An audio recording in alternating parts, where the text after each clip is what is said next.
Hello students, it's Anuradha ma'am here. Welcome to my YouTube channel make concept easy. आज के video lecture में class 11 accountancy को continue करते हुए मैं स्टार्ट कर रही हूँ चैप्टर 5 अकाउंटिंग इक्वेशन। देखो, लास्ट वीडियो लेक्चर में मैंने आपको अकाउंटिंग प्रिंसिपल्स बताए थे। 11 प्रिंसिपल मैंने आपको डिटेल में एक्सप्लेन किए हैं, इजीएस्ट मैनर में एक्सप्लेन किए हैं, विद एग्जाम्पल एक्सप्लेन किए हैं।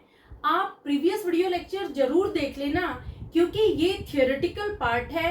इन 11 प्रिंसिपल में से डेफिनेटली आपके एग्जाम में प्रिंसिपल्स पूछे जाएंगे। तो आपके बेटर अंडरस्टैंडिंग के लिए, इजी अंडरस्टैंडिंग के लिए बहुत इजीएस्ट मैनर में मैंने वीडियो अपलोड किया है। आज का वीडियो लेक्चर भी इक्वली इम्पोर्टेंट है, क्योंकि अकाउंटिंग इक्वेशन में से डेफिनेटली एक प्रैक्टिकल क्वेश्चन आपके एग्जाम में पूछा जाता है और 1 मार्कर का क्वेश्चन भी आता है। तो बहुत ध्यान से, फुल कंसंट्रेशन के साथ स्टार्टिंग से एंड तक पूरा वीडियो लेक्चर देखना, ताकि आपको अकाउंटिंग इक्वेशन का कंसेप्ट अच्छे से क्लियर हो जाए। देखो, मैं हमेशा जनरल टू स्पेसिफिक मूव करती हूँ।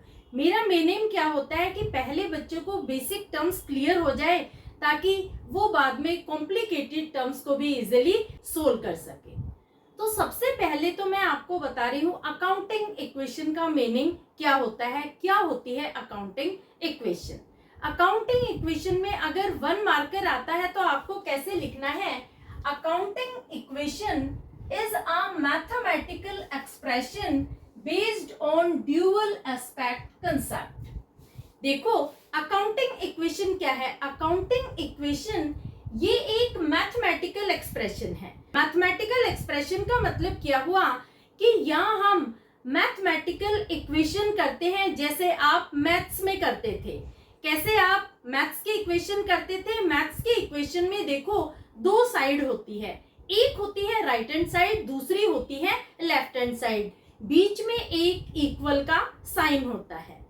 दोनों ही साइड एक दूसरे से मैच करती है, दोनों साइड एक दूसरे के इक्वल होनी चाहिए, उसे हम कहते हैं अकाउंटिंग इक्वेशन।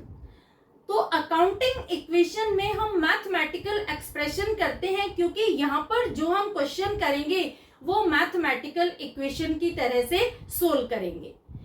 ये जो इक्वेशन है ये किस चीज पर बेस्ड है? ये बेस्ड है ड्यूअल एस्पेक्ट कंसेप्ट पर। ड्यूअल एस्पेक्ट कंसेप्ट क्या होता है? ड्यूअल एस्पेक्ट कंसेप्ट में 2 एस्पेक्ट होते हैं, एक होता है डेबिट और दूसरा होता है क्रेडिट। इसमें 2 एस्पेक्ट होते हैं, 2 एस्पेक्ट होते हैं, एक होता है डेबिट और दूसरा होता है क्रेडिट। यानी जब आप एक अकाउंट को डेबिट करेंगे तो दूसरे अकाउंट को सिमिलर अमाउंट से क्रेडिट करेंगे, ये होता है ड्यूअल एस्पेक्ट कंसेप्ट।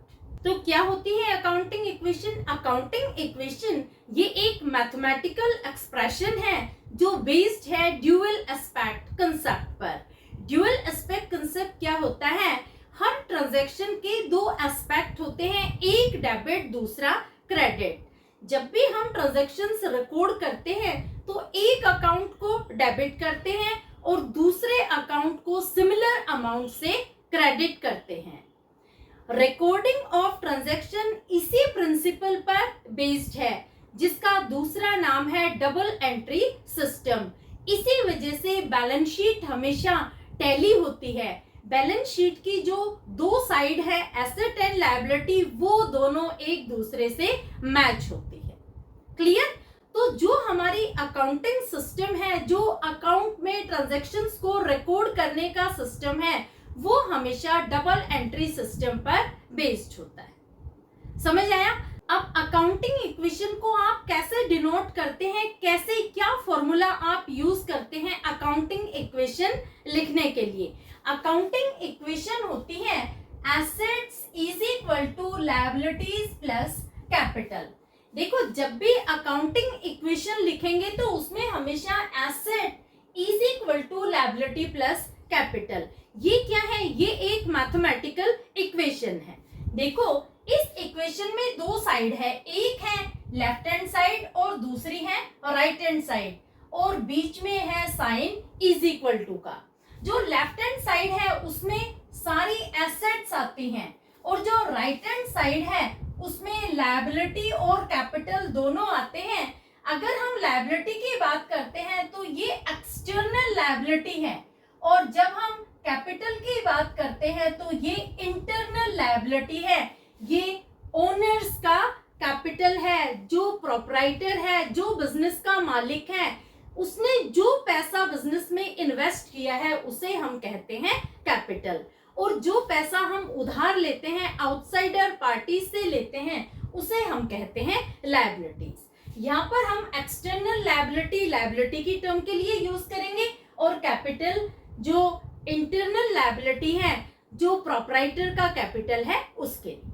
तो ये होती है अकाउंटिंग इक्वेशन। अकाउंटिंग इक्वेशन में हमेशा जो एसेट होती है वो टैली करती है लायबिलिटी प्लस कैपिटल की अमाउंट से। यानी जो लायबिलिटी और कैपिटल की अमाउंट होती है, जो इंटरनल और एक्सटर्नल लायबिलिटीज होती है, उन दोनों को जोड़ने के बाद जो अमाउंट बनेगी वो अमाउंट होगी एसेट की। तो ये बन जाती है मैथमेटिकल इक्वेशन जिसमें एसेट हमेशा इक्वल होती है लायबिलिटी प्लस कैपिटल की। तो समझ आया आपको अकाउंटिंग इक्वेशन क्या होती है? अकाउंटिंग इक्वेशन ये एक ऐसा मैथमेटिकल एक्सप्रेशन होता है जिसमें एसेट हमेशा लायबिलिटी प्लस कैपिटल के इक्वल होती है। क्लियर?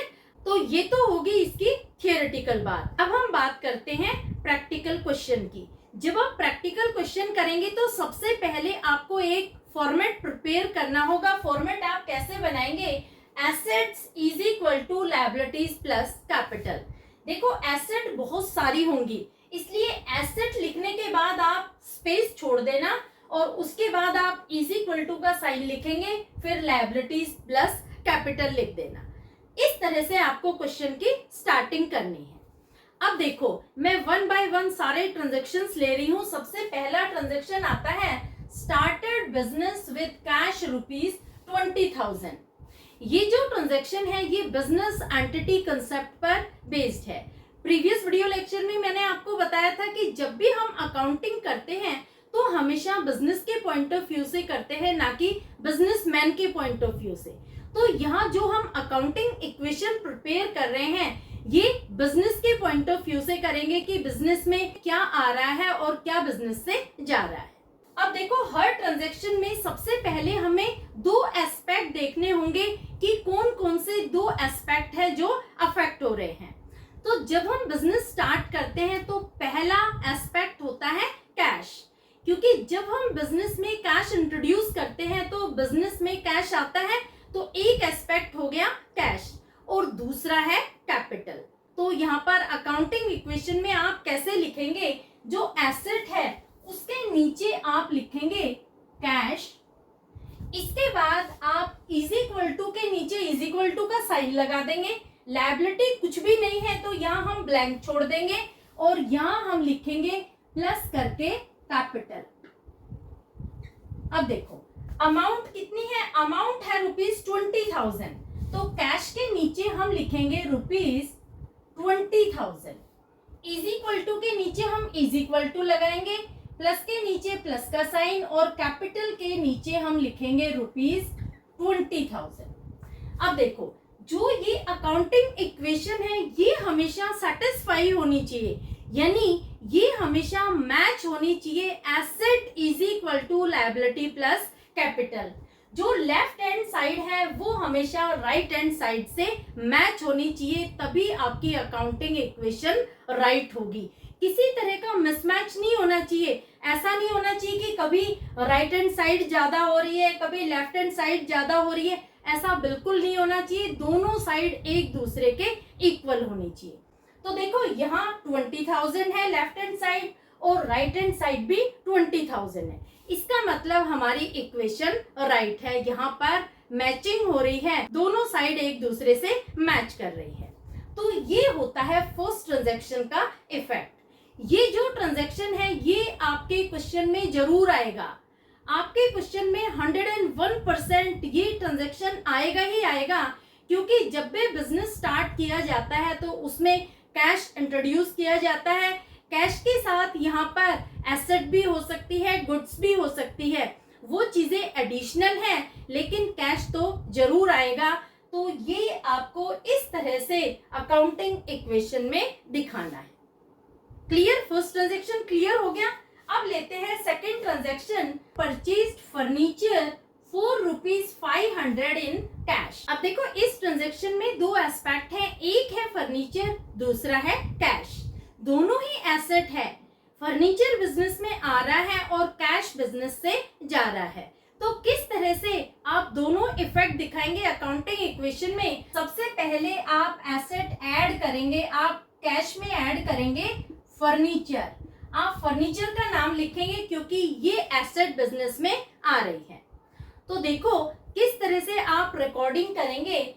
फर्नीचर कितने का है? फर्नीचर है ₹500 का। यहाँ प्लस के नीचे आप प्लस लिखेंगे। फर्स्ट एंट्री में यहाँ 0 लिखेंगे क्योंकि यहाँ फर्नीचर हमारे पास नहीं था। अब हम सेकंड एंट्री पास कर रहे हैं, सेकंड ट्रांजैक्शन रिकॉर्ड कर रहे हैं, तो फर्नीचर के नीचे हम दिखाएंगे ₹500 और बिजनेस से कैश जा रहा है क्योंकि जब बिजनेस में फर्नीचर परचेज किया गया है कैश में, तो कैश बिजनेस से जाएगा। तो कैश में हम 500 कर देंगे माइनस और प्लस के साइन के नीचे हम प्लस का साइन लगा दें। क्लियर? अब देखो इज इक्वल टू के नीचे इज इक्वल टू, यहाँ प्लस के साइन के नीचे प्लस का साइन और यहाँ पर कैपिटल में कोई भी इफेक्ट नहीं हुआ तो यहाँ हम कर देंगे 0। जब आप दो ट्रांजैक्शन कर लेंगे तो दोनों ट्रांजैक्शन के बाद आप एक लाइन खींचेंगे और नई इक्वेशन फाइंड आउट करेंगे। यहाँ आप कैलकुलेशन करके न्यू इक्वेशन फाइंड आउट करेंगे। तो देखो कैश कितना हो गया? 20,000 में से हमने 500 माइनस किया तो 19,500 प्लस के नीचे प्लस का साइन करेंगे और फर्नीचर के नीचे आएगा ₹500। इज इक्वल टू के नीचे आप इज इक्वल टू का साइन दिखाएंगे, प्लस के नीचे प्लस का साइन और कैपिटल यहाँ पर 20,000 ही आएगा क्योंकि यहाँ पर कैपिटल में ना ही इंक्रीज हुआ है ना ही डिक्रीज। 20,000 में जब हम 0 ऐड करेंगे तो टोटल आएगा 20,000। अब देखो हम अकाउंटिंग इक्वेशन की दोनों साइड चेक कर रहे हैं कि लेफ्ट हैंड साइड और राइट हैंड साइड क्या दोनों एक दूसरे के इक्वल हैं? बिल्कुल इक्वल है। यहाँ भी 20,000 है और यहाँ भी 20,000। समझ आया? तो आपको दोनों ट्रांजैक्शन समझ में आ गए कि किस तरह से हमने दोनों ट्रांजैक्शन के दो एस्पेक्ट दिखाए हैं अकाउंटिंग इक्वेशन में। अब आता है third transaction, purchased goods for ₹1,000 in cash. अब देखो सबसे पहले हम दो एस्पेक्ट देखते हैं इस ट्रांजैक्शन में। जब हम गुड्स परचेज करते हैं तो गुड्स को हमेशा हम लिखते हैं स्टॉक, यानी बिजनेस में स्टॉक आ रहा है और दूसरा कैश में हम गुड्स खरीद रहे हैं तो कैश जा रहा है। तो कौन कौन से दो एस्पेक्ट हो गए? एक हो गया स्टॉक और दूसरे हो गया कैश। तो यहाँ पर हम किस तरह से दिखाएंगे? हमारे पास बिजनेस में स्टॉक आ रहा है यानी एसेट इंक्रीज हो रही है, एक नई एसेट और बिजनेस में आ रही है, इसे हम कर देंगे ऐड। यहाँ पर हम प्लस का साइन लगा के लिख देंगे स्टॉक। अब देखो जो भी हमने ट्रांजैक्शंस किए हैं उन ट्रांजैक्शन में स्टॉक के नीचे हम 0 ऐड करते जाएंगे। यहाँ प्लस के नीचे प्लस का साइन करेंगे, फिर प्लस का साइन करेंगे, फिर प्लस का साइन करेंगे और यहाँ पर 0 यहाँ तक आपको क्लियर हो गया? अब देखो जब बिजनेस में स्टॉक आ रहा है तो स्टॉक इंक्रीज हो रहा है और कैश बिजनेस से जा रहा है। अब देखो स्टॉक कितने का परचेज किया है? स्टॉक की अमाउंट है ₹1,000, तो स्टॉक के नीचे हम लिख देंगे ₹1,000। यहाँ पर प्लस के नीचे प्लस आएगा, फर्नीचर से कोई लेना देना नहीं है तो फर्नीचर के नीचे हम 0 कर देंगे और यहाँ प्लस के नीचे प्लस का साइन आएगा। यहाँ पर कैश बिजनेस से जा रहा है तो कैश को कर देंगे माइनस, यहाँ हम करेंगे माइनस ₹1,000 क्योंकि जो स्टॉक परचेज किया गया है वो कैश में परचेज किया गया है। आगे हम लायबिलिटी साइड जब देख रहे हैं तो यहाँ पर इज इक्वल टू का साइन लगाएंगे, प्लस के नीचे प्लस का साइन और यहाँ पर 0 लगाएंगे क्योंकि कैपिटल का कोई भी लेना देना नहीं है, उसमें ना इंक्रीज हुआ है ना डिक्रीज, तो हम उसमें लगा देंगे 0। समझ आया किस तरह से ट्रांजैक्शन मैंने दिखाया, किस तरह से दो एस्पेक्ट दिखाए ट्रांजैक्शन के। जब बिजनेस में स्टॉक आया है तो स्टॉक के नीचे मैंने स्टॉक की अमाउंट लिख दी, और कैश में परचेज किया है स्टॉक तो कैश मैंने माइनस कर दिया, माइनस में दिखा दिए मैंने ₹1000। अब नई इक्वेशन बनेगी। नई इक्वेशन बनाने के लिए हम एक लाइन खींचेंगे और प्लस माइनस करेंगे। 19,500 में से जब हम 1000 माइनस करेंगे तो हमें कैश मिलेगा 18,500। प्लस के नीचे प्लस लगा देंगे, 500 में 0 प्लस करेंगे तो यहाँ 500 आएगा प्लस 1000 इज इक्वल टू, यहाँ पर प्लस के नीचे प्लस 20,000 के 20,000 ही रहेंगे। अब देखो आप चेक करो दोनों साइडे, क्या left hand side right hand side के इक्वल है? यस, दोनों साइड एक दूसरे से मैच कर रही हैं। 18,500 प्लस 500 प्लस 1000 का टोटल होता है 20,000 जो राइट साइड से मैच हो रहा है। इसका मतलब आपकी जो अकाउंटिंग इक्वेशन है वो राइट है। क्लियर? तो ये बन गई आपकी न्यू इक्वेशन। अब आता है next transaction, transaction number 4, purchase goods for ₹2,000 on credit.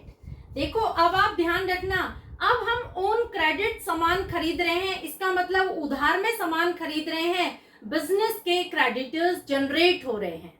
तो अब हम लिखेंगे लायबिलिटीज में क्रेडिटर्स। क्रेडिटर्स अब जनरेट हो रहे हैं ₹2,000 के, क्योंकि जो गुड्स परचेज की गई है वो उधार में परचेज की गई है, और जब सामान उधार में परचेज किया जाता है तो उसे हम हमेशा क्रेडिटर्स के नीचे दिखाएंगे, वो एक लायबिलिटी होती है। तो देखो यहाँ तक तो आप क्रेडिटर्स पे लगा दो 0, जो भी प्रीवियस ट्रांजैक्शन है वहां पर 0 लगाएंगे, 0, यहाँ भी 0, यहाँ भी 0, यहाँ भी 0 और यहाँ भी 0। अब यहाँ पर क्रेडिटर्स की अमाउंट आएगी जो है ₹2,000, क्योंकि गुड्स यहाँ पर उधार में परचेज की गई है।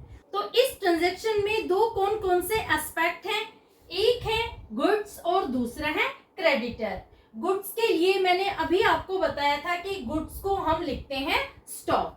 तो यहाँ पर अकाउंटिंग इक्वेशन में स्टॉक तो ऑलरेडी लिखा हुआ है, हमें दोबारा से स्टॉक लिखने की रिक्वायरमेंट नहीं है। स्टॉक के नीचे ही हम उन गुड्स को लिख देंगे जो क्रेडिट में परचेज की गई है। तो यहाँ पर अमाउंट आएगी ₹2,000 जो स्टॉक के नीचे लिखी जाएगी, क्योंकि यहाँ पर गुड्स परचेज की गई है क्रेडिट में। अब देखो क्रेडिटर्स जनरेट हो गए हैं, तो इसका सेकंड इफेक्ट होगा लायबिलिटी साइड। क्रेडिटर्स के नीचे हम लिखेंगे 2000, और इसी में आपको कुछ नहीं लिखना, और आपको लिखना है 0। प्लस के नीचे प्लस करेंगे, यहाँ 0 लिखेंगे, इज इक्वल टू के नीचे इज इक्वल टू का साइन, यहाँ पर प्लस, यहाँ 0, यहाँ प्लस, यहाँ 0। अब आप एक लाइन खींचेंगे और new accounting equation find out करेंगे। देखो 18,500 है, 0 प्लस करेंगे तो यहाँ पर 18,500 प्लस के नीचे प्लस, 500 के नीचे 500, और यहाँ आ जाएगा 1000 में 2000 आप ऐड करेंगे तो 3000। क्लियर? इज इक्वल टू के नीचे आप इज इक्वल टू का साइन करेंगे, और अब क्रेडिटर्स के नीचे आप लिखेंगे 2000 प्लस 20,000, कैपिटल के नीचे आएगा। तो अब हम चेक करते हैं कि क्या लेफ्ट हैंड साइड और राइट हैंड साइड इक्वल है एक दूसरे के। ये बिल्कुल इक्वल है। यहाँ पर टोटल आ रहा है 22,000, और यहाँ भी आप तीनों का टोटल करो आपको मिलेगा 22,000। इसका मतलब आपकी अकाउंटिंग इक्वेशन राइट है। समझ आया? तो आपको हर नई इक्वेशन पर चेक करना है, दोनों साइड का टोटल मैच होना चाहिए। अगर किसी तरह का कोई मिसमैच है तो इसका मतलब आपने कहीं ना कहीं कोई मिस्टेक कमिट की है।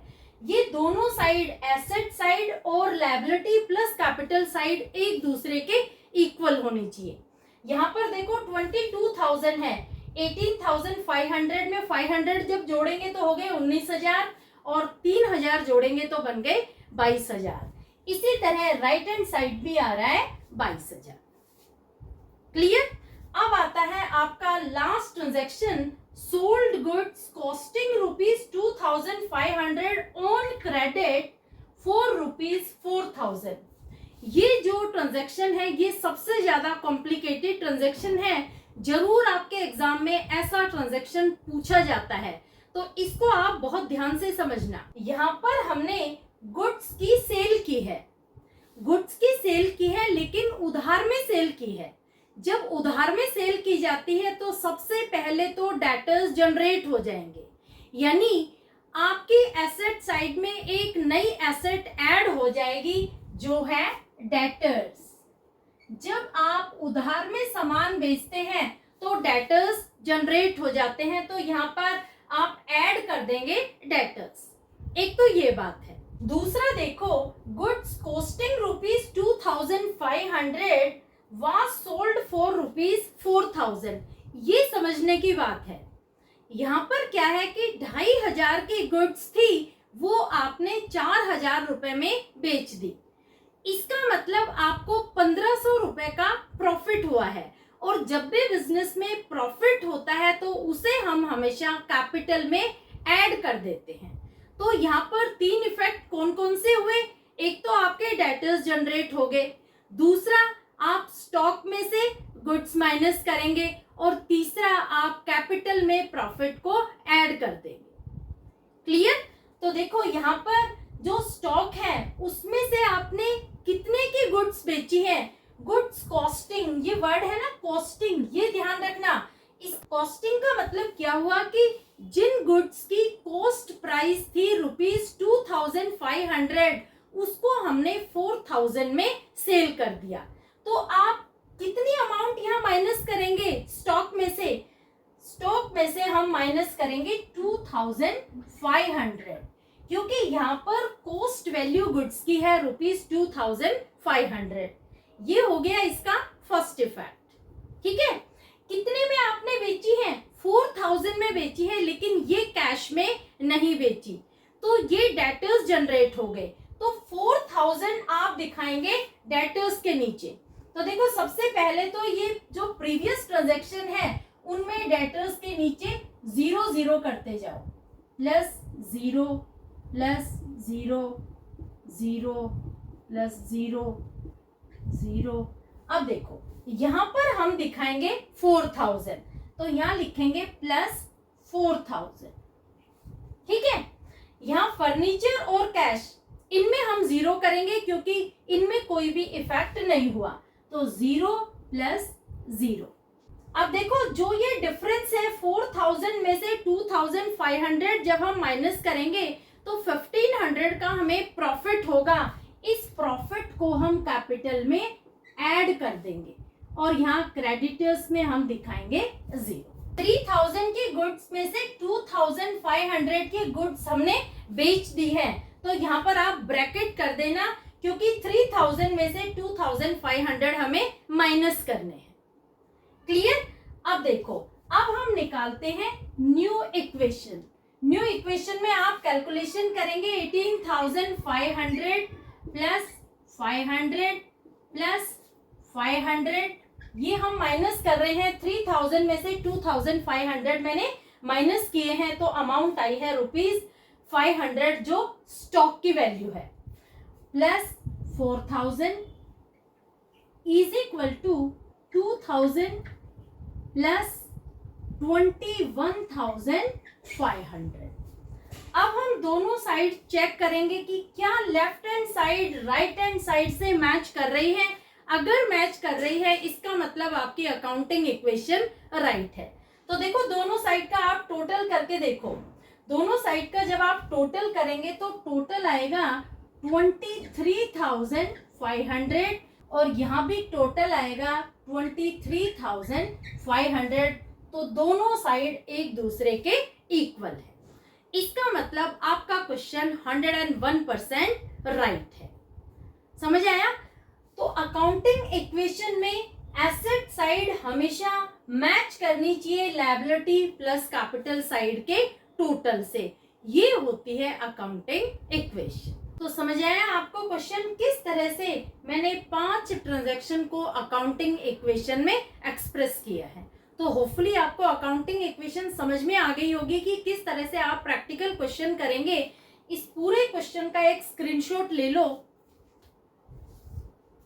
तो होपफुली आपको क्वेश्चन समझ में आ गया होगा। पांचों ट्रांजैक्शन आपको अच्छे से क्लियर हो गए होंगे कि किस तरह से हम ट्रांजैक्शन को अकाउंटिंग इक्वेशन में दिखाते हैं, जिसमें एसेट साइड हमेशा इक्वल होती है लायबिलिटी प्लस कैपिटल के।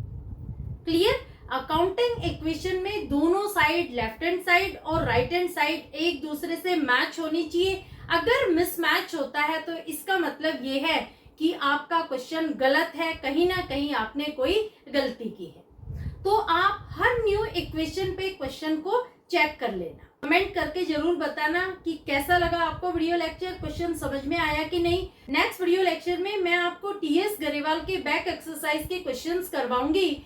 आप मेरे टेलीग्राम ग्रुप को ज्वाइन कर लेना। टेलीग्राम ग्रुप पर मैं सारे क्वेश्चन आपको सॉल्यूशन के साथ प्रोवाइड करवाऊंगी। लिंक मैं आपको डिस्क्रिप्शन बॉक्स में दे दूंगी। आप मेरे ग्रुप को जरूर ज्वाइन कर लेना ताकि सारे क्वेश्चन के सॉल्यूशंस आपको इजीली मिल जाए। होपफुली समझ में आ गया होगा lecture. Please like my video lecture, share it with your friends, subscribe my channel. Thank you so much.